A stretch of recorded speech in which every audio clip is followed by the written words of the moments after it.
All right, we are live. Thank you guys so much for pulling up to the Fantastic Four spoilers review. This is your only warning. This is spoilers, y'all. We're going into post-credit scenes, things in the movie that are not in trailers. So please, if you haven't seen it and you don't want to be spoiled, go ahead, watch it in theater and then come back and watch the replay. So thank you guys so much for coming through. And y'all, I've got a great panel. I've got like 50 tabs up with this audio, but I've got a great panel here tonight that is going, and we're all going to share our thoughts about Fantastic Four. Starting with you, Mike, man. How are you? Let the people know who you are and where they can find you on social. I'm doing great, man. Glad to be back. We were just here talking Superman like 2 weeks ago. What a time to be alive. What a time. But yeah, you can find me at Novice Cinephile just about everywhere. The Novice Cinephile on Instagram and Threads. And the podcast, the Chatter After, we're talking movies. We're probably going to be doing Fantastic Four relatively soon. And Insider Chatter, we're talking news every single Monday. So we've got a lot of Comic-Con coverage to get through. Absolutely. And man, their latest episode on what is Marvel doing. Great episode because I didn't have any answers either. I'm like, Kevin Feige came out with that long interview, and I was like, wow, we spilling some tea. We saying some things that maybe the PR people were like, hold on, bro. But yeah, quite an expose that Kevin Feige put out. But heading down to my man T3 Media Studios down there, Chris. How are you, man? Good to have you back on the channel. I'm awesome. Thanks for having me back. Yeah. Hi, my name's Chris Fagan with T3 Media Studios, where we talk entertainment news and reviews by fans for fans. I also do a weekly, semi-weekly, if I can find the time, entertainment show where we talk about the latest in movies and everything that's trending out there online. But yeah, I'm glad to be back on the Geekly Goods program and can't wait to get started. Man, it's good to have you back. This brother here is a worker, y'all. Chris puts out great quality content on a regular basis. And I got my man over here, Richard. It's great to see you again, man. Every time I have an MCU stream, I'm hitting you up, brother. Welcome back, and let the people know where they can find you. Oh, thank you. It's always good to be here. It's fun talking to you. So yeah, for those who know me, my name's Richard Nevins. I'm the senior writer over at thedirect.com. And I'm working on kind of building up my own thing too a little bit. You can find me on socials just at my name, Richard Nevins. Yeah, you can find me writing at the Direct. I write about Marvel, DC, Star Wars, anything I can get my hands on. And yeah, man, what a time to be alive right now. Like I was saying this on Twitter the other day. We have good DC content and good Marvel content at the same time. This is like the day I've been waiting for my whole life. So it is a fun time to be a movie fan right now. Absolutely, because we think of the DCEU era. We think of the time when the MCU was pre-Endgame and building up into the Endgame era. And yeah, it just felt like, we had great Marvel stuff coming out. Occasionally we'll have a good DC thing coming out, but to have two of them the same summer, the exact same month, weeks away from each other, man, we are eating good. Superhero fans are eating, y'all. So Let's just get started with some initial thoughts here. I'm going to kick it to you, Richard. Let us know what you thought walking out of Fantastic Four, man. Well, I mean, I expected this pretty much already before going in to be easily the best Fantastic Four movie we've ever gotten, and it blew away those standards by a wide margin. This turned out to be, honestly, one of my favorite movies in the MCU. I loved just about everything from start to finish. The cast was incredible. The story was great. The visuals and the CGI were dare I say, fantastic. I mean, I know we're going to be using that word a lot, I'm sure, in this say that again episode. but yeah, shout out Matt Shackman and Kevin Feige and this entire team for putting together. I mean, the Fantastic Four movie that all of us have wanted for years, and it's finally here. This is what we hoped for. This is what we wanted, and I can't wait to see it again. I've only seen it once so far, but I can't wait for a second viewing. Yeah, I'm with you there, man. One thing I loved about this movie is just it established a different Earth that we haven't seen on screen before that I fell in love with pretty instantly. I want this Earth so much more, and like we'll get into it a little bit later, but I honestly almost don't want Doomsday to come that quick because I'm just like, dude, I want to be back with Earth 828. But Mike, I'm kicking it over to you, man. Tell us your initial thoughts coming out of Fantastic Four. Yeah, this is a movie that I think is really good. I didn't love it, unfortunately. That's mainly just story stuff, and I think that's just the nature of like Galactus stories in general, where it's like villain's not that compelling because he's here to eat the planet. There's not much more you can do there. But the cast is phenomenal. The cinematography is great. Like you were saying, Leo, I love Earth 828 so much. It's incredible. I want to go back there. And yeah, just that family dynamic. This is the first time they actually felt like a cohesive unit, like an actual family. Like for the first time, you have Ben interacting with Sue and Johnny and Reed, and like we have that back and forth between all four of them. It's just not a section of two characters each, you know, and that's really great. Yeah, it's really just very specific story beats that I didn't like. Everything else on the whole, I thought it was really well made. I said this during Thunderbolts, but I'll say it here too. It feels like Marvel finally remembered how to make movies. And what I mean by that is there's not 1 second of this film where I'm watching it, I'm like, oh yeah, this is the studio that gave us Ant-Man and the Wasp: Quantumania. And with the Silver Surfer and us going to space and wormholes and all this other stuff, it's like, oh wow, they made this very convincingly. Great job, Marvel. Hopefully this carries over into Doomsday, because I had a lot to say about Doomsday. We don't want no more Quantumanias, man. No more of that. Get the visual effects. Give them time to cook, because we don't need that. We don't need that again. Chris, let us know, man. What were your initial thoughts after watching Fantastic Four? I went in with my expectations a little lowered, because I just didn't know how would I feel about this new Earth, this 1960s world and the world of tomorrow. But everything that I was worried about or concerned about, or I guess I was oversaturated with the detractors I was seeing online, it was what I loved about this movie. Every piece of it, like you said, Mike, it wasn't perfect, but it was fantastic. I have to say, I fell in love with everything about the world, especially, and this is the part that I really thought that I was going to hate. It felt like those old 1960s or 50s cartoons, like the home of tomorrow, or the car of tomorrow brought to life. And I thought that was going to be the thing that was going to turn me off. I couldn't get enough of it. It was just the little things, like you said, the family. They finally got it right. Even meeting Galactus, I thought that was going to be the thing that I was going to hate. I was at the edge of my seat. I was so surprised on how thrilling it was. I'll say this: it really feels like Bob Chapek is getting like washed off and off the screen. He's gone. He's out of here. Bob Iger, thank you for giving that control back to Kevin Feige. We can really feel it now. Yeah, amen. I feel like we have really come back to an era where these projects feel really self-contained. Like you didn't have to do a lick of homework to watch this. So anybody watching, if you feel like maybe overwhelmed by the MCU, you don't have to watch anything. This you could just step into. It's fresh, it's new, and they do a really good job with the exposition of getting you caught up, because even if you don't know the Fantastic Four, they really quickly take you through and get you into the story pretty quickly without having to over explain or having to overdo things. They give you this great powerhouse intro, which I loved, and just throws you right into the crime fighting. They've been doing this for 4 years. Great pun. And it just works for me, man. That intro really had me just so excited to see more. And I just was loving how many scenes we got between the family and how much dialogue exchanges were going on between the family outside of superhero work. Because of course it's great to see them in the suits, but just to become more attached to this family and see those small intimate moments, like when Ben called out that Sue Storm was pregnant. It's great to see these small intimate moments with the family and know that this family is close and tight knit, and these people like know and love one another. Beautifully done. But I mean, when I walked out of that theater, I won't lie, y'all, I was on cloud 9. I was so happy and so hyped that I could barely like talk in videos. Like I was just like shaking with hype, because the Fantastic Four, like Spider-Man and Hulk, are one of the comics I just grew up always downloading off of LimeWire and reading a ton of different issues. Didn't even go in any specific order, would just read a ton of different stories from the Fantastic Four, and to finally see one brought to life the right way feels good. Sue Storm was such a great standout for me. All of them were phenomenal. I thought all of the four were great, but I just really thought Sue Storm stood out the most, especially when you compare her to the 2015 and the 2005. Like, yeah, just the album was looking good, but there just wasn't a lot to do.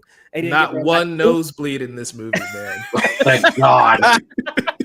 Not one. And not Jessica Alba's fault. That's, I mean, just how movies were made and what the decisions they made were just. It was 2005. I mean, there's always so much they could do. 100%. I do have to say that I did love the fact that they stuck with those contact lenses, though. But that's oh gosh, those are something. I want to go back to something Leo just said though about how he would, as you were growing up, it was basically like you just getting random all the comics you could, right? And you just jumping into new adventures. Between Superman and Fantastic Four, I'm glad we're kind of finally echoing that idea in these films, right? Like Superman starts off and it just says, hey, here's some text. We're going. We don't need to tell you what's happening with Superman. You get it. Yeah. Same with Fantastic Four. It's just like, hey, here's the montage. We've done this 3 times to varying success. We don't need to tell you how they get their powers. We're just gonna go. And I appreciate that. And I just love that idea of, hey, each movie is gonna be a new experience and anybody can jump in at any point. Very much how we did reading comics growing up. And it feels like almost 40 movies later, the Marvel Cinematic Universe is finally just like echoing that exact energy Marvel Comics gave us. Love the MCU up until this point. But it feels like we actually are entering a new chapter of this universe, and I love it. And it feels like so much more comic booky. Like the scene where they're like, oh, we're going to warp the Earth into another part of the galaxy, and the world just like came together to do it. I was like, yeah. That's very comic book. If you tried that on Earth 616, I think everybody in the main universe would be like, what in the hell are you talking about? Oh, yeah, there would have to be a vote. Even this long in, like we're 17 years into this franchise, I don't think they would have gone for it as easily as they did on Earth 828. Nope. They would have been like, well, I don't know. I'm anti. What now? You're right. You know what? You're right. That was one of the things I really felt in this movie. The whole notion where like we're about to, I guess, we're about to get the mutants introduced in a few years, or sooner than we think. But that world where the Fantastic Four lived, how they got their powers and they were immediately loved and accepted. And the I'm sure in the 616 time on the main timeline, that no way. Can't we trust these people? Really? No way they're going to be as loved or beloved as they were in their own world. But we'll see. Yeah. And real quick, shout out Tyler for the Fantastic Four song. I legit like I'm a music guy. I graduated from music school, thought about going into film scoring for a little while until I realized, holy shit, this is hard. And like it's really a challenge. This score is already rivaling to be like my favorite score in the MCU. Like, yes. Michael Giacchino is an absolute genius, and I cannot say enough good things about this score. So shout out Giacchino for this. And Giacchino did No Way Home, didn't he? Yep, he did all 3 Spider-Mans. You know what's crazy is I feel like this is like on another level than the Spider-Man. So even though I love the Spider-Man scores, this just dude like did the Incredibles. Yes, he also did Batman. Yeah, no, like what did you say? Like on Key and Peele, on a whole nother level. Yeah, he's easily like becoming one of the great film composers of all time, for sure. Absolutely. It just has this like pomp and really just like this just great energy that goes with every scene, and you can hear it in your head too. Yeah, and what's nice is he like weaves the themes into different motifs, but it's not always the same. Like it's like, okay, we'll kind of weave that melody in, but we'll play it slower here, or we'll have it more anxiety inducing, like when they're running from the Silver Surfer, and it's just like a really good way to have this motif that you associate with these characters. So for part 2, that's going to be great because we'll already have that theme just running through our head, and he'll be able to reincorporate it in many other ways. Wanted to give a quick shout out to some of the viewers. Kevin Davis saying Fantastic Four going to make money. It's looking like it could track and open more than Superman, which actually is surprising to me. At least close, which is good. Yeah, that's really good. We got Alex Lopez who says it's way better than 2015. Yeah, for sure. Yes, but it's also really not hard to be. That you have to put in effort to be as bad as that. You have to purposefully do that. Exactly. Listen, Matt Shackman didn't go on Twitter the day of release saying that you will never see the cut of his movie. So we already have an improvement from last time. I feel like Soldier Boy should come out of nowhere and be like, Fox?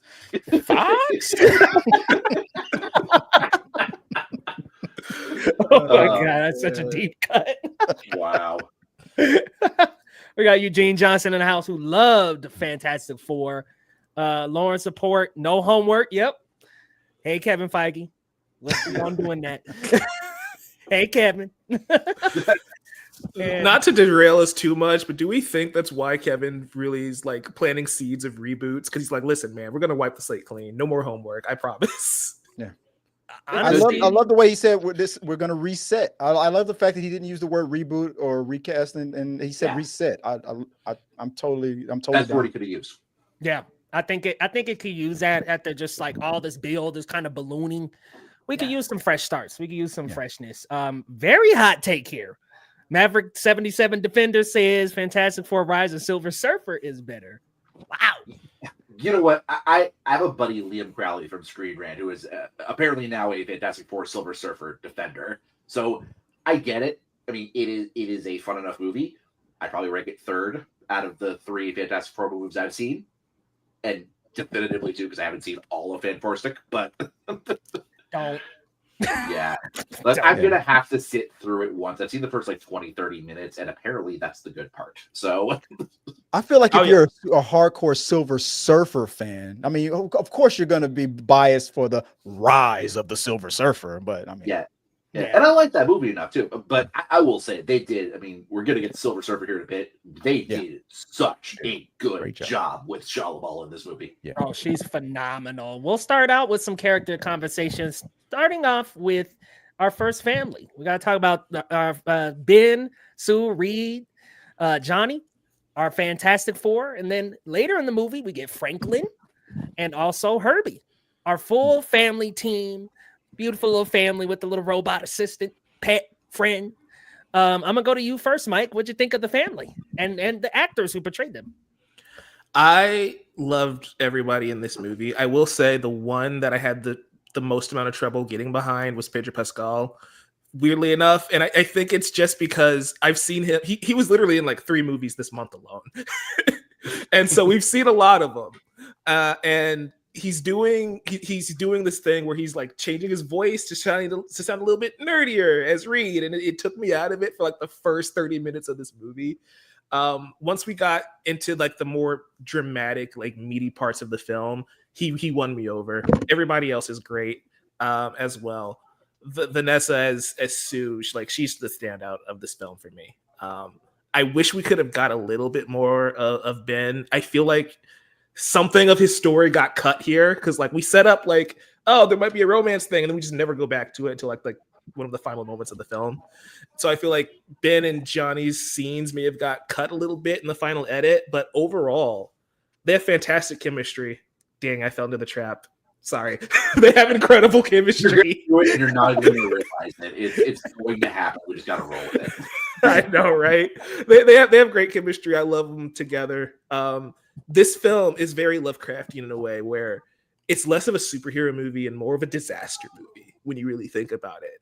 And so there's not a lot of action here. There's not a lot of like fight scenes. We get like 2 major ones in the film, but I don't find myself really being that upset about it. You know, like I like the quiet moments of having conversations between these 4 because the 4 of them are that interesting. So yeah, I love the cast for this movie. Yeah, it's interesting what you say about Ben, and that was Tough Luck's favorite character of the 4, and Herbie, their favorite.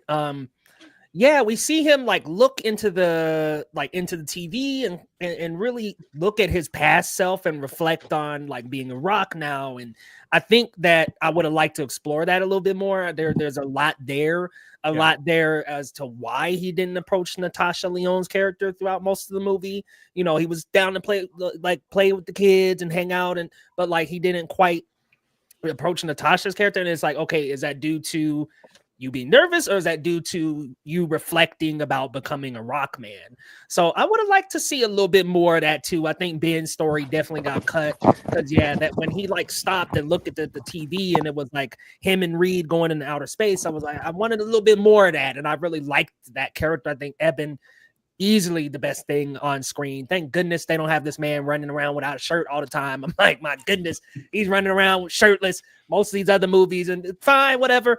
But like that dude was dapped up. He had his hats on. He had the clean shirts. I was like, okay, I'm in Ben Grimm dressed.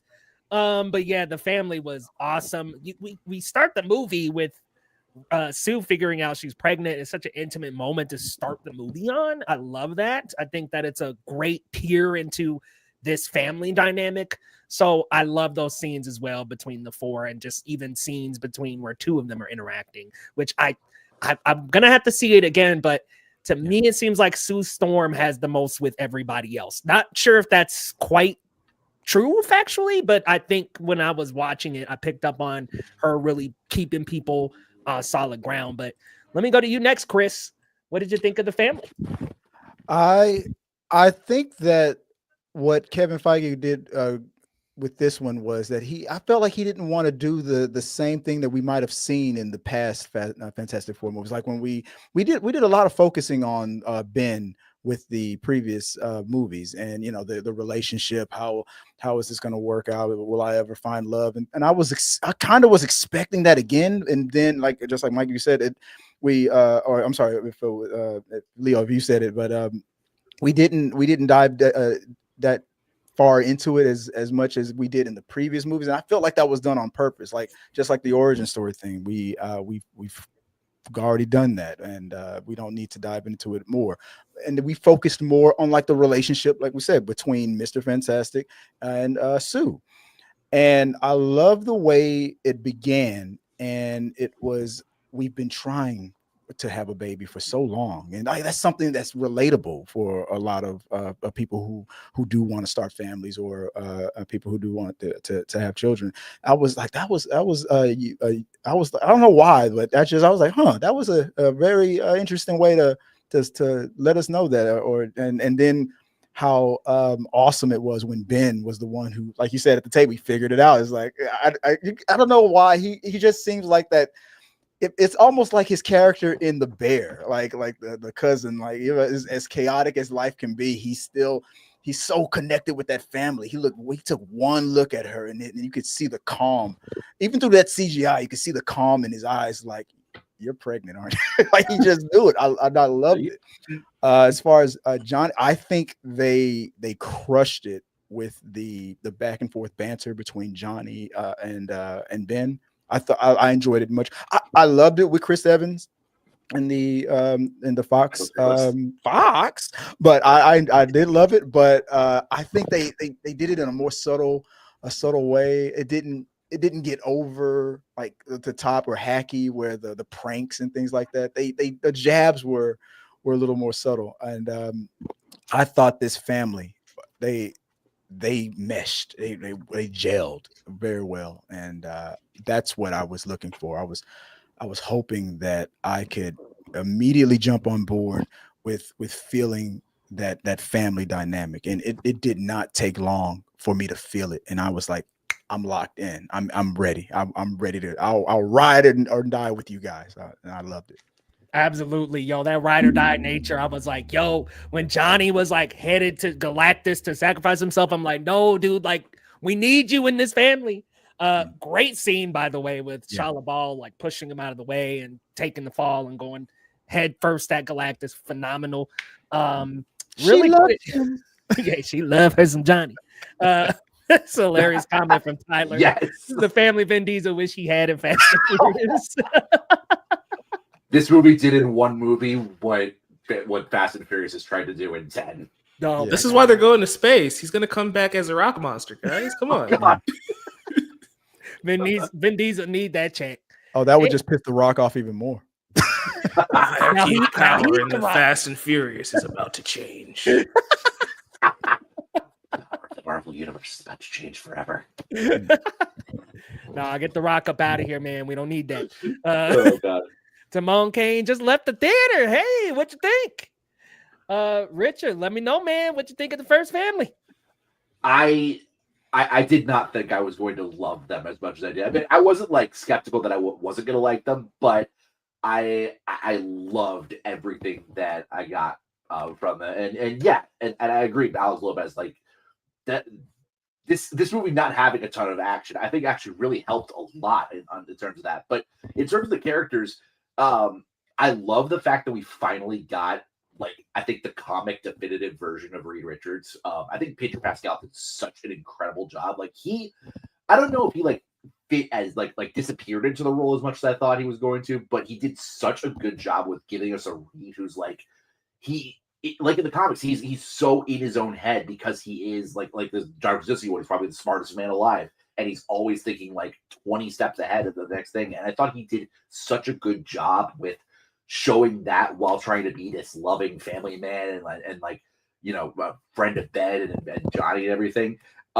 It's really funny too. Nothing against Pedro Pascal and Vanessa Kirby because they were so beyond good. 9, 10 out of 10. I thought the standouts for me were Johnny and Ben. Joseph Quinn, I was not familiar with Joseph Quinn's game. I will fully admit that he just owned Johnny. I thought he was hilarious. I love that he played him too as like more of a romantic kind of soft kind of guy rather than like the playboy kind of thing that Chris Evans did. And like, don't get me wrong, I love what Evans did. He was fun. I really enjoyed that. But this version of Johnny, I just felt like it was just the definitive version of him.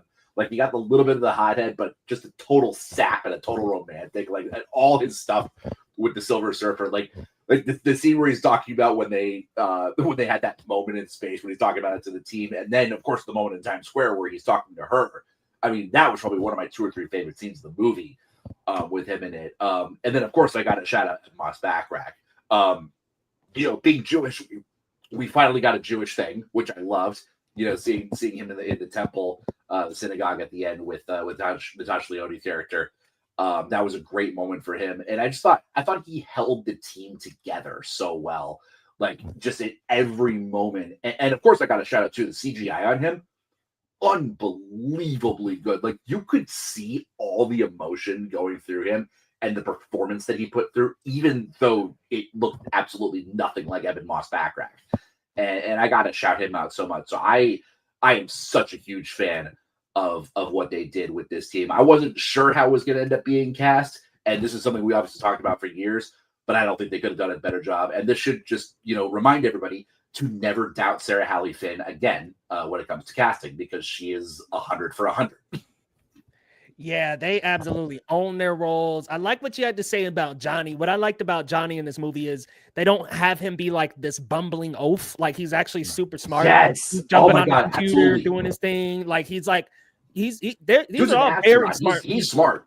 Yeah, and I think like that's one thing that the other Fantastic Four movies don't nail is like, this is a very smart team. Like, these are all scientists. These are like the most brilliant minds. Like, it's not only Reed. Obviously, Reed is the most brilliant, but it's like, these are all very extremely brilliant people. And so to have Johnny, still be goofy and fun and a romantic and soft, but also still intelligent and still able to just step up and get right into the role when they needed him. The dude crushed the whole alien language in like 3 hours. Right? Yeah, I was shocked they gave that to him. I'm shocked they gave that to him because, like, I when he said, "I'm going to figure this out," I'm like, yeah, he might get a word or two, and then he's going to need Reed to help him finish it. It's like, no, he just fully crushed it himself. I'm like, oh, he figured out enough to have a conversation with an alien. Right. Yeah, I was like, damn, that man. He was smitten. He thought he still had a shot. Mm-hmm. He was trying to talk her out of it. Like, take me, girl. You can have me. I loved it. Yeah, Johnny for MVP for me. Can't wait for the Johnny, Shalabal, and Norrin Rad love triangle in the future. Challengers with MCU. Let's do it. It's gonna be hot. I'll take it. Hey, shoot. Apparently, according to Pedro Pascal, Vanessa Kirby already been talking about Namor, so we gonna have another love triangle within the family. Just don't go to any Coldplay concerts anytime soon. Ooh. Reed Richards going to resign. Hell. Oh man. Damn.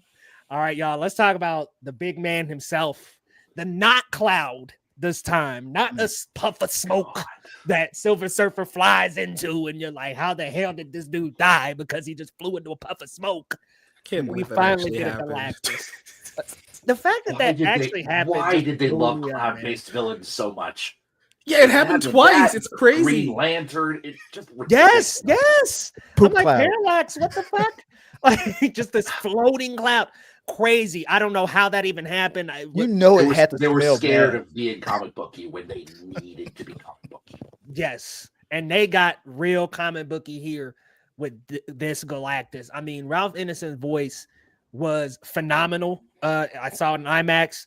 I was like, wow, this is like rumbling some seats. I was about to ask, did it rumble when my hunger? Yeah, it was They could not have incredible. cast Galactus better. He was perfect. Perfect. The design, the armor, the sound design too. Like when he's like getting up out of the chair and you just see the armor like clicking on, and like it really creates a Doomsday like environment. Like you said, Mike, earlier, it is this Lovecraftian Doom type of event where this is not necessarily just, hey, like, yeah, it's just Zod flying in. It's like, no, this is a planet destroyer who's gonna eat the planet in a couple of munches. And y'all gonna have to stop him. Galactus, fantastic. Here I go. Loved this version. He just feels so much larger in life and scale. And when they're like feeling that fear, they look up at him when they first encounter him. It's just like they didn't even know what to do. They're just like, oh my God, this dude, what do we do with this guy? Reed Richards goes back to Earth and is like, I don't know. Are we safe? I don't know.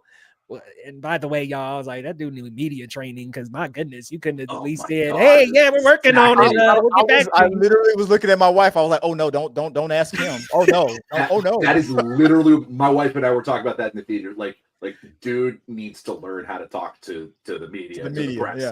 We're gonna be say anything. Yeah, no comment. This is the time for a no comment. This is one of the moments. This is one of the moments in the film that kind of didn't. It took me out of it. Didn't work for me that much because one, we land and the press is already ready. They're just right there, and you say we don't have an official statement, and you take questions anyway. Right. Weird. Yeah. But then he's like, "Oh, they want our son in exchange for the planet." You don't tell the public that. I was do not tell them that, because you could not have them as little as possible. Just like it. He asked too high a price. Boom, cut it right there. Right. Oh, End it right there. He asked too high of a price. Oh, really? What was the price? No comment. No comment. I'm a father absolutely. of 3. The second I found out that was what he doomed us all for, oh no, I would have immediately been getting a band together, like, okay, this is how we're gonna break into that building. Right.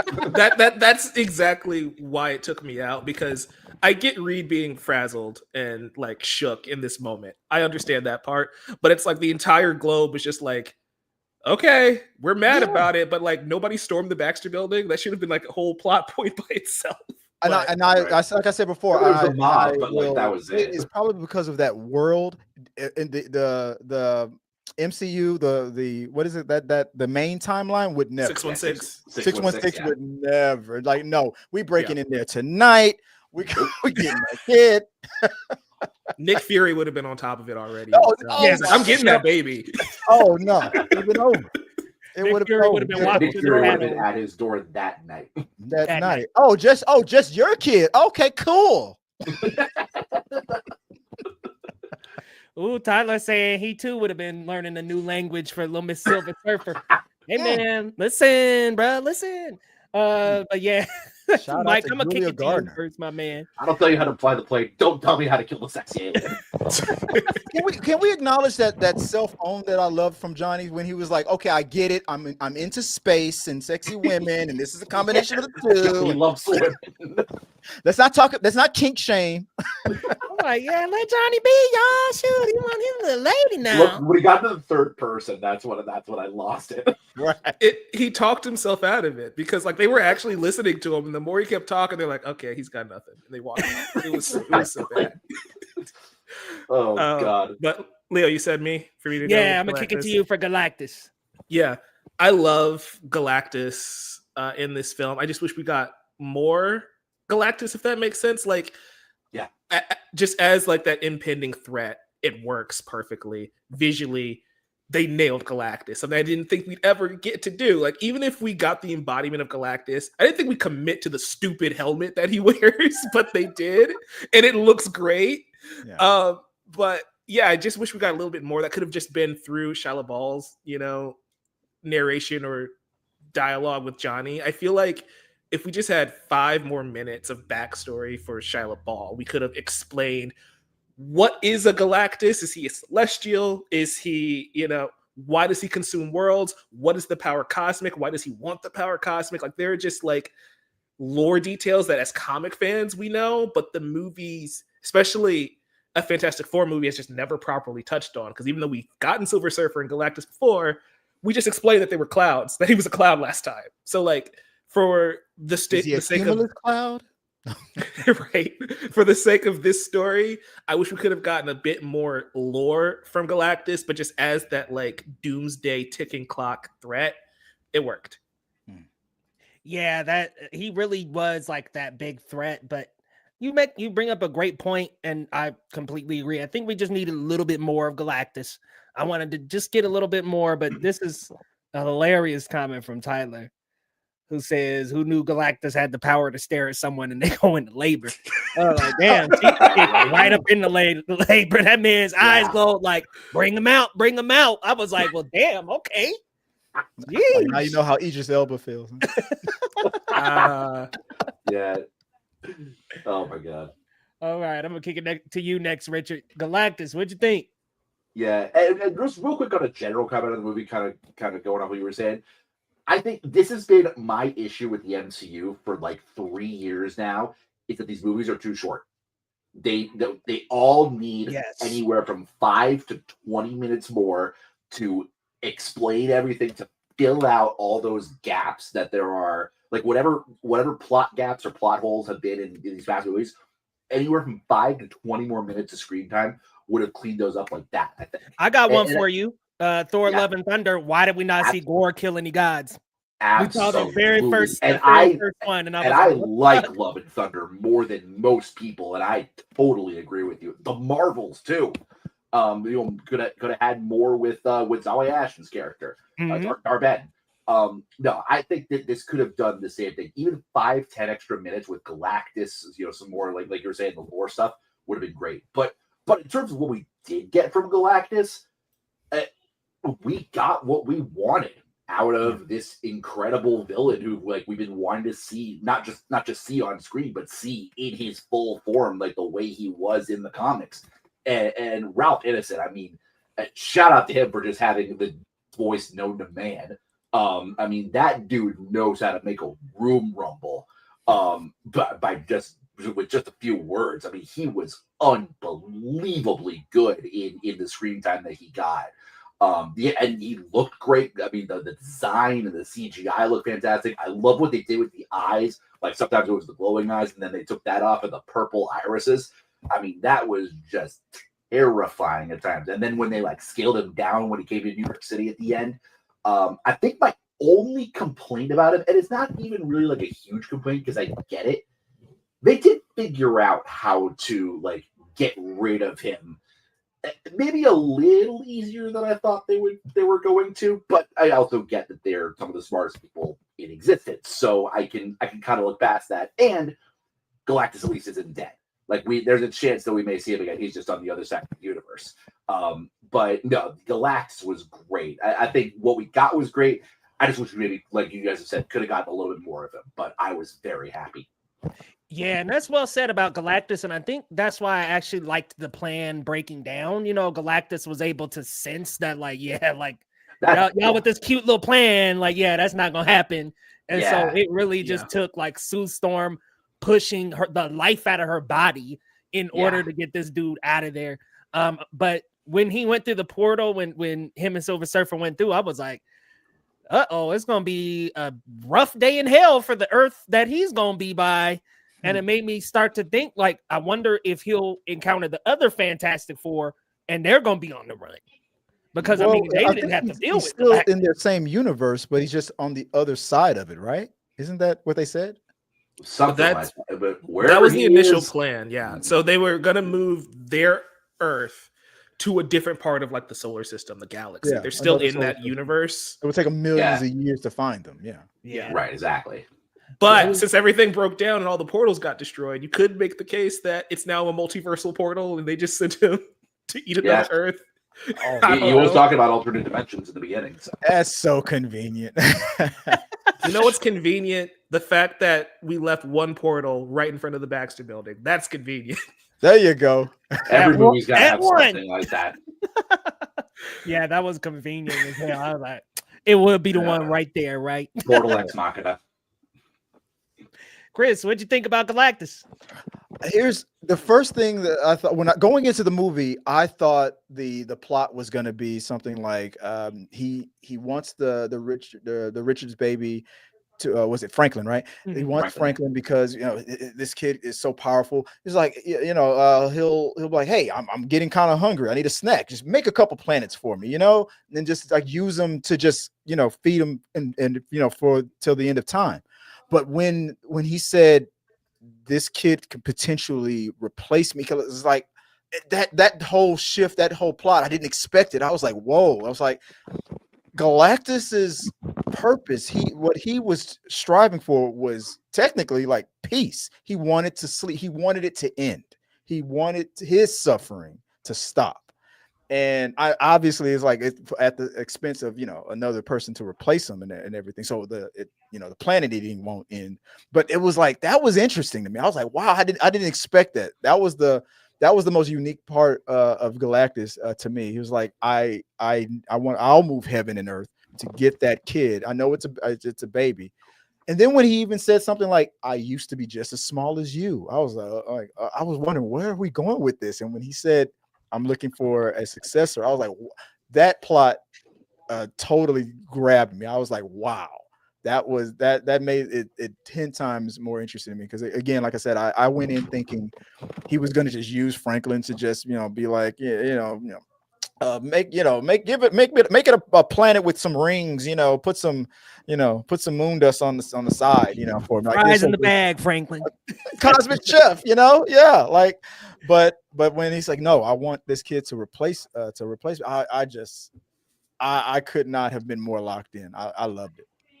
That's such a good point, because it makes it even like bigger stakes, because it would just be easy, right, to just be like, yeah, like he just needs him to do his bidding. But yeah, to be replaced, to say like, I finally get to rest and I can just my what I want, my mission and my purpose can just be shifted into this young being. You've been doing it for 1 billion years. Let the guy take a nap. He's trying to sleep, y'all. He's trying to retire. Yo, check out Tyler's comment. Watch, they accidentally sent Galactus to eat the Sony Universe planet. He wouldn't want it. All a favor, man. I don't know if he'd want it. He would eat it because he had to, like it's food, but. Andrew Garfield did say, "I've never met an alien." Boom, Galactus. Oh, poor guy. Oh, God. Too big, too much. Nope, I take that back. I take it back instantly. Where's the purple guy? Well, we'll talk about the other cosmic being that we had here, Silver Surfer, man. Incredible work by Julia Garner. I thought perfectly cast for the role. The voice was amazing. She had like easily one of the greatest scenes in the movie with the surfing chase. The chase scene was phenomenal. I thought one of Marvel's visually best in so long. Like, Mike, you were talking about Quantumania. I was like, thank God it didn't look like that. Right? Oh, my goodness. And let them cook. I was like, okay, this is what happens when we bring the house down and we say, hey, let these damn VFX workers work. Let them work. Because that was magical. It felt interstellar in nature. It just was very visually amazing.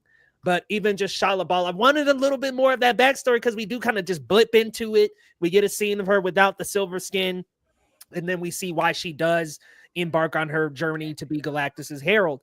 But what we did get, amazing. The voice, the look, it never looked off. Franklin's CGI looked off a little bit at times, but the Silver Surfer, amazing. Like every single scene she was in, the visuals were stunning. Love the scene between her and Johnny, where he learns her language and he has all these translations. But I love that he also showed her, this is what you've done to the Earths that Galactus has eaten. This is what has happened to the people, the other families that you guys have destroyed, the planets that you have destroyed. People are begging for mercy, and just a crazy scene to make her reconsider this being Galactus' herald. I thought that was a fantastic scene. It was the ultimate, this you, bro? That you? This you? Right. I'm going to kick it to you, Chris. What do you think of Silver Surfer? I've been doing a Julia Gardner deep dive. I've just finished watching like Inventing Anna. I loved her in Ozark. I haven't seen Wolfman yet. Like I said earlier, the Galactus part of it and the Silver Surfer part of it, that was one of the things I was also concerned with. I didn't know that when we went to see Galactus, we were taking it to Galactus. I didn't know that would. For me, that's something we laugh about on my channel. Whenever anybody says "for me," when that's I didn't know that was going to be the most tense, like the gut wrenching moment of the movie for me. When the Silver Surfer looked at them and said, "You should not have come here," I felt that in that moment, and I was like, "Oh no, what the hell are we about to see?" And it just got bigger and bigger. Literally, with Galactus, it got bigger and bigger. Julia, she always delivers. Like I said, I'm doing such a deep dive into her filmography now, and I knew that I was not going to be disappointed with her. Like I said, that was the chemistry between her and Johnny was great. That like I said, that cosmic, this you bro, that constant, that interplanetary thirst that he was feeling for, I felt for. But she crushed it. Will we see her again? I hope so. I feel like maybe we'll get both the versions of the Silver Surfer in the future, but I do hope to see her again. I love Julia Gardner. Yeah, she was incredible and well said about her performances. She's great in Ozark. There was another little movie I watched with her, and it was like she was like an office worker and kind of going through the I really like that. I really liked her in that as well. She just knows how to really have a presence and just with the smallest amount of story knows how to make something great out of it. She's incredible. And there was another when she did say you should not have come here, it was also when she said, "I herald your beginning, I herald your end, I herald Galactus." That was just crazy. Like that just shook me up. I was like, "Oh my god, I don't want to see Galactus now because I'm scared." But going over to you, Mike, what you think of Silver Surfer? To quote Homelander, it was perfect. Everything down to the last minute detail.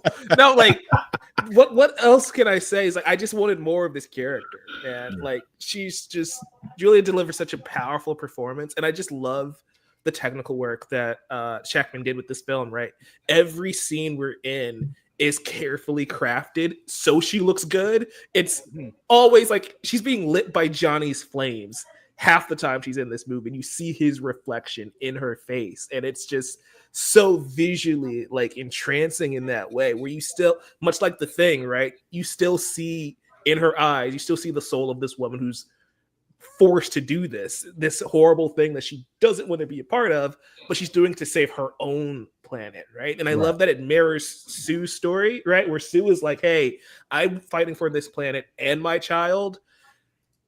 Silver Surfer over here made a different choice and is now destroying these other worlds to protect her kid. And I just find that so interesting. I wish we could have played with that a little bit more. We don't get any Shia LaBeouf Invisible Woman moments in this movie, and I think that play between the two would have been really interesting. But what we did get, I loved it.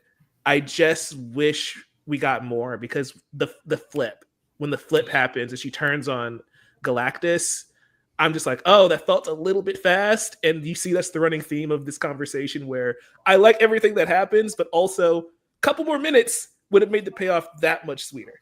Right. I think we needed a moment with her to sit with that. You know, I mean, it was like it happened. She zooms off, and then we don't see her again until she runs into Galactus. So yeah, one scene where we could have just seen her just sit with and think back to the beauty of her child's face. I mean, because she was clearly there with a child. It's like, yeah, like those moments make you think of your children. So I think it would have been good to just have one scene to have her sit and really think about the consequences of what they've been doing. Johnny did bring some epic receipts, and it's almost like she got captured in social media in their world. Yeah, he had to come back with a strong statement, you know. Yeah. It's one of those things where, like, I know Mavericks said Rise of the Silver Surfer was better earlier in chat. It's like, it's that one moment where I think Rise handled the switch of Silver Surfer a little bit better because we did have more scenes with Silver Surfer with the Four and kind of that appealing to his empathy in that movie. And like you guys were saying, Johnny does it. He has the receipts, and it's a great moment. But then she zooms off, and we don't see her until that. I mean, she basically had that Hollywood moment. I'm mad as hell, and I'm not gonna take it anymore. Kind of a moment. It was, and she just quit right on the job. I quit. Yeah. Look, Johnny, y'all. My man coming back looking. Yeah. Funny, wasn't he? What a lovely, lovely day. Richard, what'd you think of Silver Surfer, man? Pretty much echoing what you guys just said. Loved everything that we got from her. She gave shout out to Julia Garner. She gave an incredible performance, but I also want to shout out Matt Jackman and Marvel for actually making the Silver Surfer feel like a real living, breathing character this time around. Because like, even though you guys like you guys mentioned, and I agree that they did the turn better for like Doug Jones, Lawrence Fishburne, Silver Surfer in the original movie. That was mostly about it because it really just felt like Silver Surfer was just not much more than a MacGuffin in that movie. And like, he was just aura farming for sure. Exactly. He was just looking cool and fighting Chris Evans and having his little meaningful like soft moment with Jessica Alba. But that was kind of about it. And they fleshed out Shia LaBeouf so well in this movie, I think from start to finish. And I mean, yeah, I agree the turn was a little bit tough, a little fast, and I think we could have sat with that a little bit more. But I will say that scene with her and Johnny, like I was mentioning earlier, in Times Square when he's bringing the receipts and showing her what she's done, that's one of my 2 or 3 favorite scenes in the whole movie. And you could I gotta shout out the VFX team and Julia Garner for just seeing the emotion and like the realization in her face when she realized like holy hell, this is what I've been doing for probably millions and millions of years at this point. No, Silver Surfer, they did Silver Surfer right. And obviously I hope that we get to see her with Nora and Rad at some point down in the future. But no, I can't really complain much. Yeah, Silver Surfer was awesome. And I think you said it earlier, Mike, just the way that she was lit, the way that we see the reflections, it's just very well done visually to where this Silver Surfer feels so brought to life and it feels so organic in this world, whereas like, yeah, man, like, that's some CGI up in the Rise of the Silver Surfer movie, but it just felt like so believable in this world, just like Stitch earlier in the Lilo and Stitch movie, just composited very well. Yeah, for sure. I think that Sue and Silver Surfer, the only moment that they had together were like with that little fight, a little one moment where she like bound her and threw her. That was about it. Right? Yeah. Tossed her aside. Yeah, I think you bring up a good point there too, Mike, that I think an exchange between those two would have been good. Yeah. I could have came with that 20-30 more minutes, which it would have been attack though, because everybody would have like, oh, we're just having a woman to woman moment. People would have probably attacked it. The two moms are talking, guys. Yeah, it's not organic. People would have probably attacked. Well, I mean, there's idiots saying way too much about it anyways, and it's a great movie. I know. Went woke. A female Silver Surfer. I'm not watching this trend. 2 girls. That's too many. Who cares if she was created in 1967? All right. Well, speaking of criticisms, good criticisms. What are a couple things that we weren't really feeling? I think for me, the biggest, we've talked about it a lot. For me, we've talked about it a lot. I think it's just that this needs 30 more minutes. It just needs some more time. Flesh out more Ben's story. Give us some more Galactus. Give us another scene with Silver Surfer. And we have it feel a little bit more complete. I went 9 out of 10 on my rating. So that probably would have bumped me up to a 9.5 or maybe even a 10 with just a little bit more there. I just wanted a few more scenes. I got a couple other criticisms, but I'm going to jump over to you first, Richard. What are some things that maybe you didn't quite like? I 100% agree. I think it could have used anywhere from 20 to 30 more minutes, flesh everything out. There were a couple of CGI things, mostly. Hey, we got a guest. Very nice, very nice. We got a little black cat at home too. Oh, lovely. Yeah. But yeah. Anyway, I think a couple of the CGI things with Franklin. Obviously that wasn't perfect. And like I was mentioning earlier, I think they maybe figured out how to get rid of Galactus maybe a little bit too easy. But other than that, I mean, really, it's just minor things. Like for me, I think this movie is a solid 8.5, 9 out of 10. I think already, I think it's probably, I haven't done my rankings yet, but I think it's one of my 10 favorite MCU projects right now. It's up there for sure. But no, there really wasn't that much to complain about, and nothing that really took away from the movie for me. Yeah, and I think I agree with you there. I'm Franklin. There was just a couple scenes where like the baby didn't move organically. Like, and I was kind of like, oh, the that's a whole little rubbery. theater laughed Little rubbery. when that bad CGI was happening. Like, what was that? Yeah, especially near the end a little bit. But I mean, for the most part, it was good. Yeah, for the most part. And then now we're not going to even have to deal with that down the road since they went 4 years later. I was like, okay, good. You don't have to worry about CGIing a baby anymore. Yeah. And also just one other quick shout out thing about Franklin. I have never felt more lucky that Franklin is my middle name right now. Oh shit. My parents unintentionally gave me the most comic book name ever, Richard Franklin Nebbins. And like, I didn't even realize that there was a character named Franklin Richards for the longest time. But when I did, I was like, oh my God, I love Marvel. I love these people. I cannot believe how lucky I ended up. I haven't even told them yet. I'm gonna make sure to remind them next time I talk to them that you guys gave me a comic ass book name, and I cannot thank you enough for it because I feel like I was destined to do this. Oh, that's great. Wait, did you say comic ass book? Comic book ass, like a comic book ass. Yeah. But no, I was named after my grandma, like my grandma Frida. That's where Franklin came from. But no, I cannot believe Franklin and Richard are in my name. Like, I cannot believe that happened.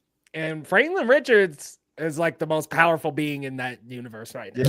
Yeah, that's pretty freaking cool. Yeah, like Franklin Richards is like world shifting type Just of making abilities. universes for fun. Yeah, just the most powerful character in Marvel history. No big deal.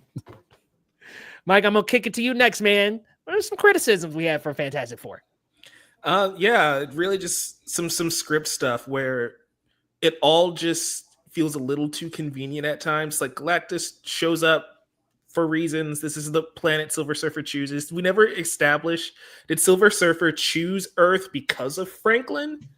Or did Galactus just realize Franklin was there? And it's like, like they never, this is one of those things where, again, I feel like we lost something in the editing process where that transition didn't feel that smooth. And I feel like the Fantastic Four, we did the Superman comparison earlier. Superman was able to skip its origin story because Superman the movie is just so iconic. Mm-hmm. I feel like we've never had a good Fantastic Four movie. Maybe we shouldn't have done Galactus movie 1, and we could have explored all these other characters that they were beating off screen. Like, and we have Mole Man here, and we just automatically redeemed him. Man. And it's shout out Paul Walter Hauser. He was great in the limited time that he had. Hell yeah, Stingray, let's go. Shout out Cobra Kai, never dies, right? No, but yeah, it's really moments like that where they don't explain a lot of this cosmic stuff going on here.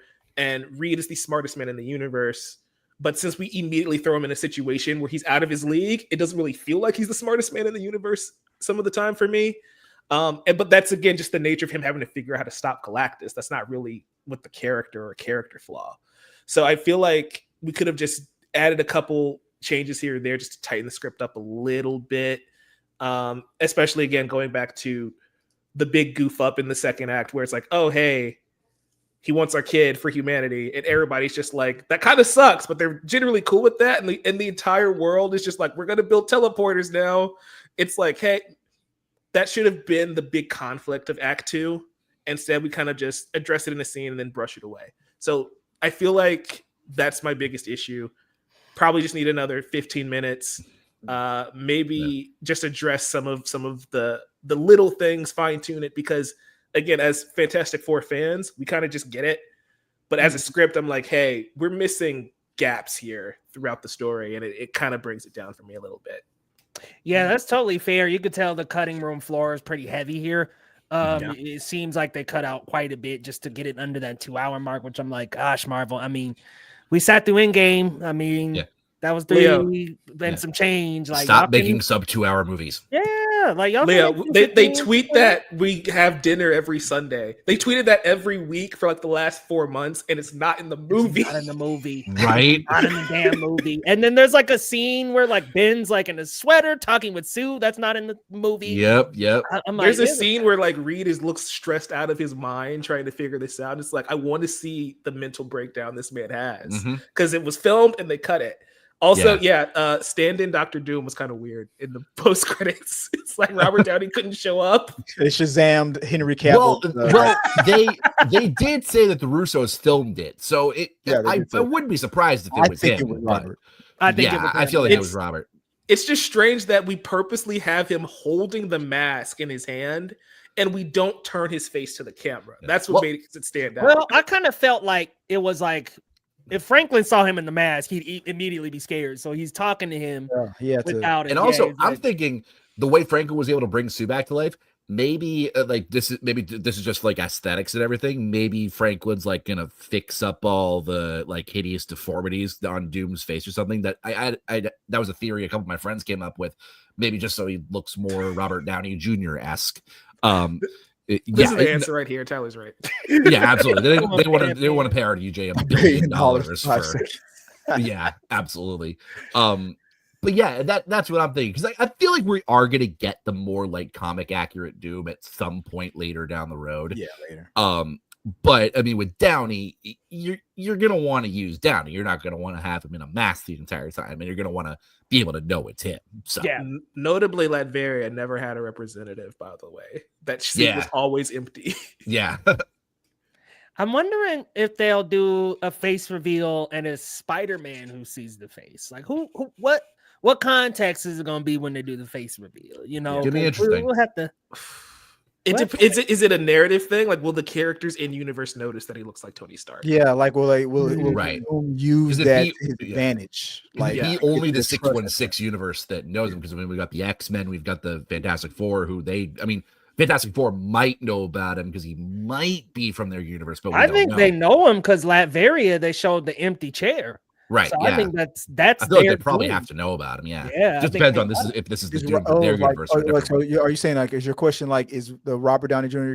Dr. Doom that we're about to see from that universe? Is that exactly? Yeah. He could potentially be from a different one. So yeah, we don't know. We don't know. I think he is, because it would be like, okay, their Victor looks like Tony, so it's not Tony, but it's like their Victor looks like him. So many theories, and they're the only heroes in that universe. So I feel like the chair being empty is the tell, though, right? Because you could have just had anybody stand there, but since it's empty, it's like, well, Doom's purposely not showing up. And I think Sue seeing him, like, I feel like we're gonna pick up in Doomsday, and she's gonna know who he is, like. Victor, what are you doing here? Like, there's so much we don't know about Doomsday. I expect in Doomsday, Robert Downey Jr. he'll face the camera, and then he'll just toss the lightsaber over his shoulder. That's probably what it's gonna be.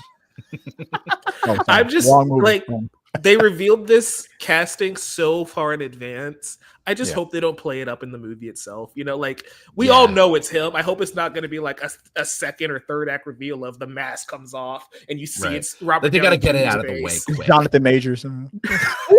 God. Oof. Oh man. Yeah. That'd be crazy. To that point, Mike, I know they had to create hype at Comic-Con. I know that was a business decision. I know they had to be like, yo, we gotta get people talking, we gotta get the eyeballs back on us. I get it. But damn, it would have been dope if we didn't know. Right. And it was Robert Downey Jr. and everybody's like, what? And that's just the end of Doomsday. We're going to Secret Wars. That would have been sick. Because I almost think wish about that it. No, just real quick. I almost wish we weren't gonna find out the rest of the cast of Doomsday. Like, we got all those people in the chair thing earlier this year, and I'm sure they're gonna tell us the rest of who's in it at some point. I almost wish we weren't going to, because how cool would that be? Yeah, I was just to build off of that. I was thinking, like, you could have easily just lied about who he was playing, because if you just say Robert Downey's in the next Avengers movie and it's a multiverse film, we all would have just assumed he was Iron Man this entire time. 100%. Like what they're doing with Evans, like with the reports that Evans is going to be in it, but they haven't said who his character is going to be. Yeah, and so, like, can you imagine the reveal of, like, oh, he wasn't playing Tony, and that shock that would have happened. That would have been crazy. That would have been been cool. crazy. Yeah, rest in peace, Julian McMahon, who just recently that's passed sad. away. Really sad. The Doctor Doom of the first Fantastic Four movies actually was really great. He was awesome. I unfortunate. really liked him. Yeah, unfortunate that he ended up passing away. But Chris, we didn't get to your criticisms. What did you think? What were some things that you didn't like? Buckle up. Here's where we're going. Yeah, get ready. No. Oh boy. John Malkovich. What the hell? What? No. So I was so looking forward for that one. I was bummed he didn't show up. Yeah. When I heard that the director was like, I'm sorry, we had to cut his scene out. And when I was watching the movie, I was like trying to look around like the context clues of where I'm assuming now that unless you guys, I don't know. I'm assuming he was one of the citizens with the mole man or something like that, or I'm assuming He that's could have been, yeah. probably where I was he thinking just one of the montage villains. That he Yeah, I was think he was fighting again. probably instead of kicking that monkey, I think it might have been taking him out. I think maybe, yeah, something like that. Yeah. Exactly. So I was disappointed with that, but that's okay. But that's just a pet peeve. I was kind of interested in Paul Walter Hauser's little connection with Sue. And I was kind of hoping that we would get a little bit more out of that little back and forth with him with Reed, like in a way, like kind of not like really like flirting, but just to get under Reed's banter, yeah. So there was an interview with Vanessa Kirby, and she was saying that was one of her favorite scenes, and they cut it. That she had more scenes with him. With him, yeah. Yeah. So I felt that. I felt like you were talking about the editing. You can feel that there was more there. That there's a history of him constantly like flirting with her, because they just went straight to, he's one of their main villains. Now it was, I hate the Fantastic Four, but Sue's kind of cool, kind of a thing. And I thought that was like okay, why? What'd you do? You tried to give her your phone number, and Reed's never gonna trust you alone with her again, right? Something happened. That man was thirsty, man. I really wanted to see that, and I felt that the other criticism, the last criticism I had about this movie was there's a movie rule that the Green Goblin established for me back in 2000 with the first Spider-Man movie, when he said that epic line that I repeat almost every day, that the one thing that they love more than a hero is to see a hero fall, die trying. And when Reed and the Fantastic Four came back to Earth, and it was like, well, we didn't defeat Galactus, and he asked too high of a price, and that question of what was that price, immediately, I'm sorry, that Public Enemy #1, I don't feel like that was fleshed out realistically. I mean, there should have been riots. There should, I'm another father or another mother would have been like, I have kids too, and are you telling me your kid is more important than my kid, kind of a thing? I just feel like it was too, that whole conversation of when she, when the Fantastic Four came out, when Sue came out to appeal, to the angry mob. Maybe there was a moment where I felt like maybe it was like, we're upset with you. That if we could overpower you or could storm this building, we would try, but you're using the fact that you're super powered, to your advantage, and you're probably dooming us all to die at the same time. So it's like we can't do it. It's like, like it's almost like being in a dictatorship. I felt like I just kept putting myself in the situation. It should have been a tomato. It should have been a couple of rocks thrown, something, but that's just me. The crowd reacted harsher to Superman when they just found out his parents sucked. That man threw a cup at his head. I was like, damn, that dude, like, full force was like, threw a coffee cup at him. There was not enough women going, where do we sign up for the harem club? I'm sorry, That was crazy, throwing in the old harem. I was like, not his dad talk about. Oh man, get you a little harem, son. Get you a couple little. That was something, yeah. But yeah, like I feel like just one moment like that from Superman, right? That was like 20 seconds of that movie. Yeah. That would have just changed how that entire conversation we're having about this right now. It's like we just needed that one reaction from the crowd to kind of cement it. Yeah, and there almost could have been like a split, right? Some people who understand, who get it, who would like, there could have been riots against each other. But then, and then it's like, oh, there's another crowd that's like, well, yeah, like Chris was saying, like, what about my family? Like, what about us? Like, and man, I think Jackson reference. So all I got, they don't really care about it. Yeah, Oh, I'm sorry. There was one last thing. There is no when all the countries were working together. There is no way in the world that like Russia or China or somebody wouldn't have held out. Like, well, what are you going to give us if we contribute to this? I'm sorry. That was just I get it. The world had to come together, but that was I don't know. I feel like that would have been one Little too country that would have seamless. held out. That's Perfect another tweet, thing man. that kind of stood out to me with that plot line of like, oh, the entire world has to be in on this. I'm like, but we already know that Barry is holding out all the time. So did Doom just say, okay, screw it, yeah, to save the world, we're gonna do the thing? Yeah, Right? where was Latveria in that? Doom could have been like, I had a planet teleporter in my garage. Why didn't you ask? Only showed the people yelling at the thing, then running off. They ran away immediately too. It's like, what were y'all doing? Right. Come on. They thought they were gonna Come get on, crushed, I guess. I was like, oh, okay. Well, y'all didn't want to say it with your full chest, I guess. Like Shout out to the guy in Superman. He fully threw that can at that man and stood his ground. He's like, I don't care if you laser me like Homelander. I don't care. I'm throwing this with all my might. Yep. Damn, that dude like And immediately. I love the fact that they edited it back so that Gordon Sweat didn't blink because like Superman ain't gonna fill that little can. That Nope. ain't nothing for him. Nope. But yeah, I think I agree. I totally agree on some of you guys' points in terms of some of the things just being left on the cutting room floor. I just think we needed a few more things back in the movie. Yeah. I wonder what was it like. We had a cut, and then Kevin Feige and committee was like, "Hey, man, we gotta get this under 2 hours." Like, what's the mandate there? Because I think 2:15, 2:20 doesn't sound bad. Like it doesn't. That's what I've been sound saying too for the bad. last like 10 Marvel movies. Yeah, I'm like, give us 20 minutes. Give us an extra 20. 2:15 feels like a sweet spot. That's not overstaying its welcome at all. Yeah, I think Deadpool and Wolverine was like 2:10. Perfect. 204. Come on. Yeah. Oh, hey, thank you, Real James. Appreciate the shout out and support, my friend. He says, wishes there was more character development for Ben.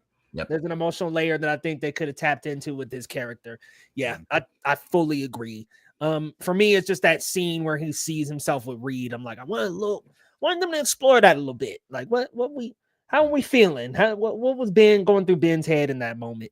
Deshaun Lee comes in with the question: did you guys enjoy both Fantastic Four and Superman? Yep. Loved them both. Loved them both. For sure. A little more Fantastic Four for me. I'm a little more Fantastic Four, but they're both really great movies. Yeah. And we'll get to our last subject here, guys. That post-credit scenes and what it means for the future.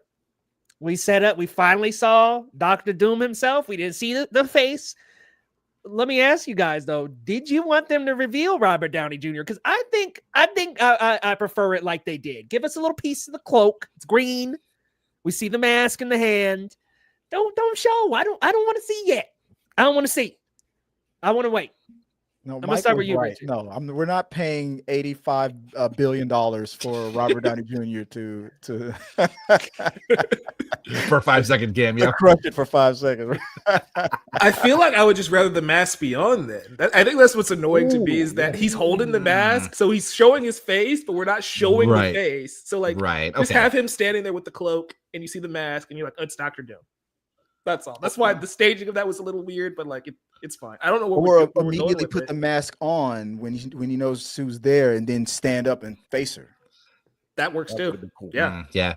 Or what if he did just like take the mask off as he was talking to Franklin? We saw the mask coming off, but we didn't see the face. Didn't see the face. That I agree with. I think that would have been pretty cool because I think they're saving the full look for both Downey and Doom for the movie itself, which I don't mind at all. But I would have liked that what Leo said. If he saw him pulling off the mask for like just a second before it cuts. We all agree it just needs to be more dynamic than what we got. That's really what we're landing on here. Yeah, it wasn't bad, but it just could have used like a little more. I hate using this, but a little more sauce. A little more sauce. Yeah, I feel that. My only question and my concern for this one for you guys is just, are we afraid that Doomsday and Secret Wars are just going to be another big bad once Franklin Richards type of movie? Like, is that what we're really in for after we just did that with Galactus? I could see that being part of it, but I feel like Marvel's gonna know that they shouldn't be doing that 2-3 times in a row. I mean, I feel like Franklin's gonna be an important part of it, just because obviously he's one of the most powerful beings ever. But I don't know. Like, there's so much we don't know about Doomsday right now that I'm really looking forward to finding out like more info whenever we do, whether it's before the movie or when it comes out. I think Doomsday is going to end with a shot of Doctor Doom sitting on Loki's chair, and then the timelines are in his control. That would be pretty badass. Secret Wars commence. Yeah. Yeah.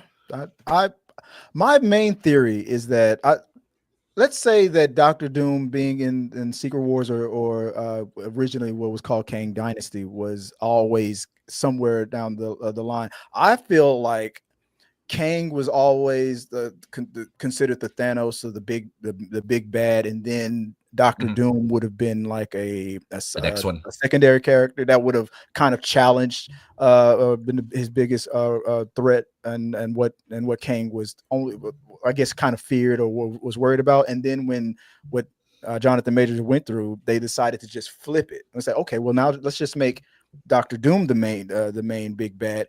I still have a theory that at the very end of Secret Wars, Kang will be like, I told you I am he who he remains. Like, thank you for getting that Doctor Doom thing out of my way, a problem out of my way. I'm back. And then just that's it. I don't know. I don't know why I feel like they're just flipping it and making Kang now the secondary bad guy.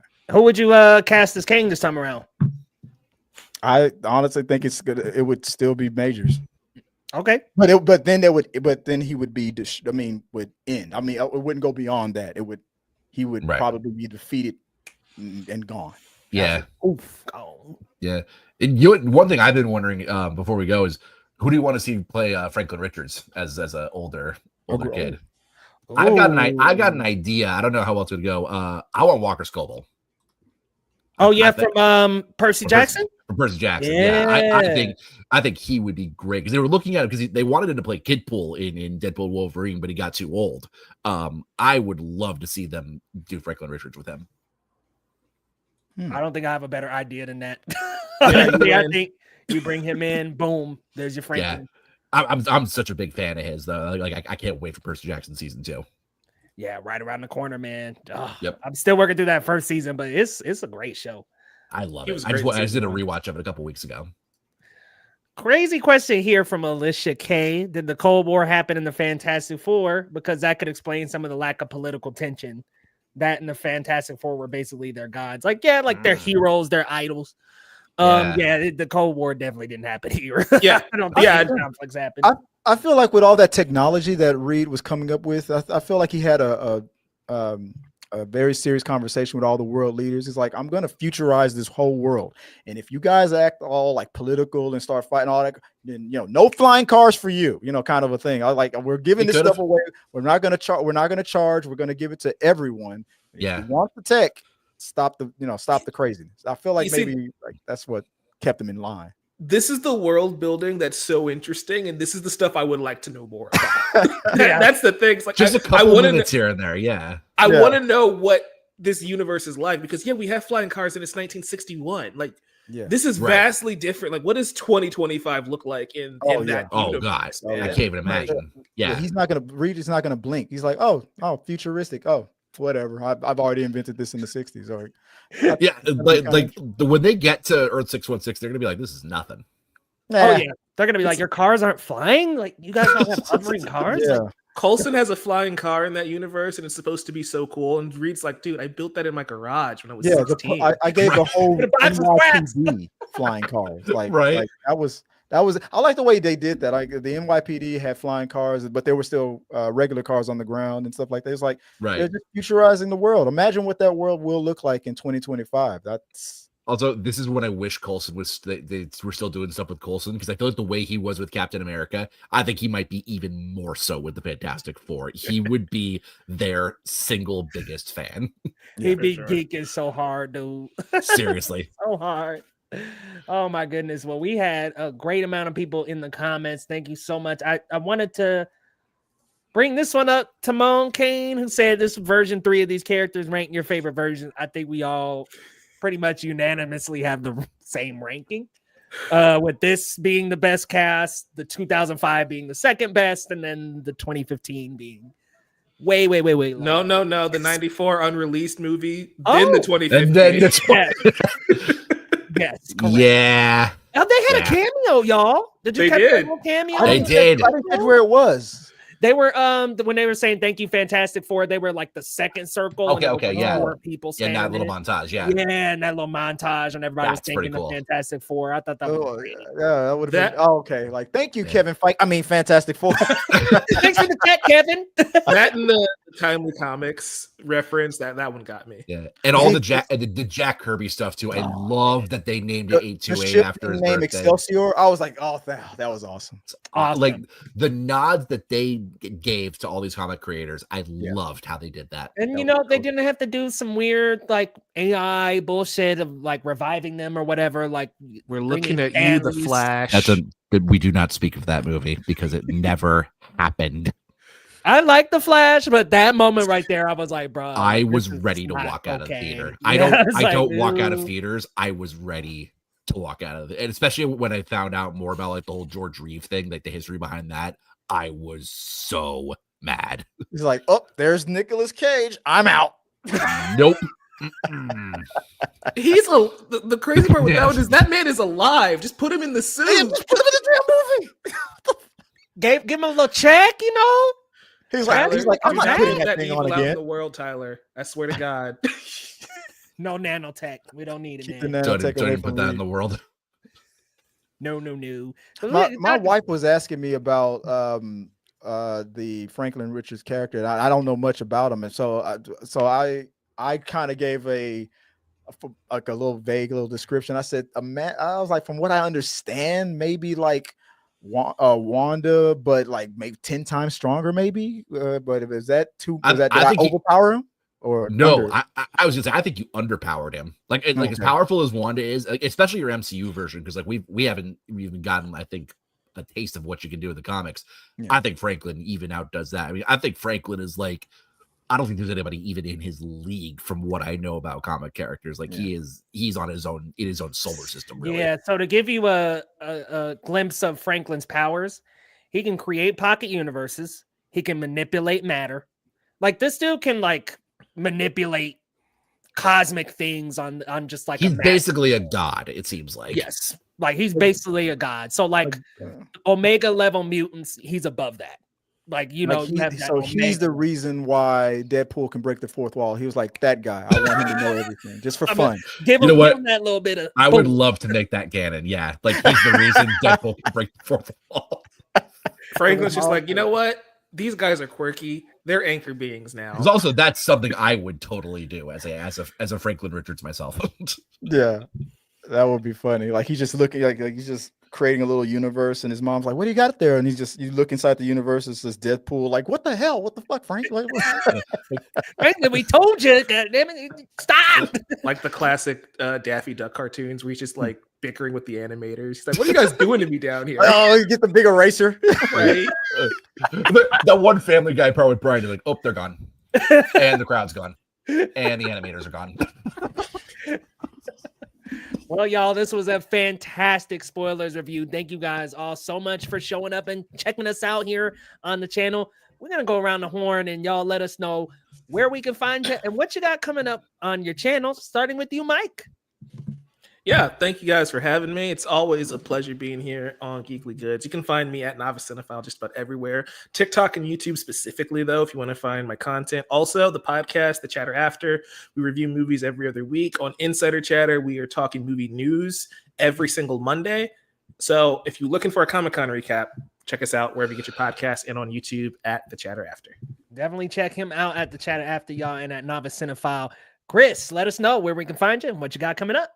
At T3 Media Studios on all the socials. At T3 Media Studios, we also cover entertainment news, and we do a lot of movie reviews, a lot of movie talk. We're going to do our own live Fantastic Four spoiler talk tomorrow. Me and a panel of friends. So you guys want to come out and watch us live? We'll be live on my channel as well. We also cover conventions and things like that as well. So come on by, say hi. We'd love to see you. And thanks once again, Leo, for having me come by. I love it here at Geekly Goods. Always a pleasure, my friend. Always a pleasure having you, y'all. He has the best Ruby Rod cosplay on the internet. Absolutely go check him out over on T3 Media Studios. He'll be live tomorrow. So if you're here, go check him out for some more Fantastic Four. And Richard, let the people know where they can find you and what you got coming up. Well, thank you again, Leo, for having me on. I always have so much fun talking to you. But yeah, you can find me just at Richard Nebbins. It's right there. That's my name on Twitter and all the socials. Mostly you can find me writing at thedirect.com. I got articles coming out almost every day on Marvel, DC, Star Wars, just about every universe you can think of. Hoping to get into maybe the YouTube video game here soon, maybe on TikTok. I got my channels up, same name and everything. One thing, I actually got a cool interview I'm doing next week with the executive producers of the new Iron Man and His Awesome Friends kids show from Disney. I'm doing that for Agents of Fandom. I also shout out those guys. They're great, TJ and the crew. And that should be out in the next, couple weeks or something. And yeah, it's going to be a fun end of the year covering everything. And yeah, check me out wherever you can. Guys, definitely check out these awesome creators, y'all. Fantastic creators. Be sure to follow them on all social media platforms and support their content, y'all. And if you're on this channel and you're new, hit that subscribe button, guys. We got a lot around the corner, including reviews for Eyes of Wakanda, as well as a review for the Twisted Metal Season 2 coming up very soon in August. Be sure to come back to the channel. More shorts, Marvel news, movie news. We're putting out stuff every day, guys. So subscribe, and we will have one more live stream coming up in the next couple days, just summing up this Fantastic Four again, and also talking a little bit about Superman, the box office between that and Fantastic Four. So come on back Monday night, and we'll see you guys next time on Geekly Goods.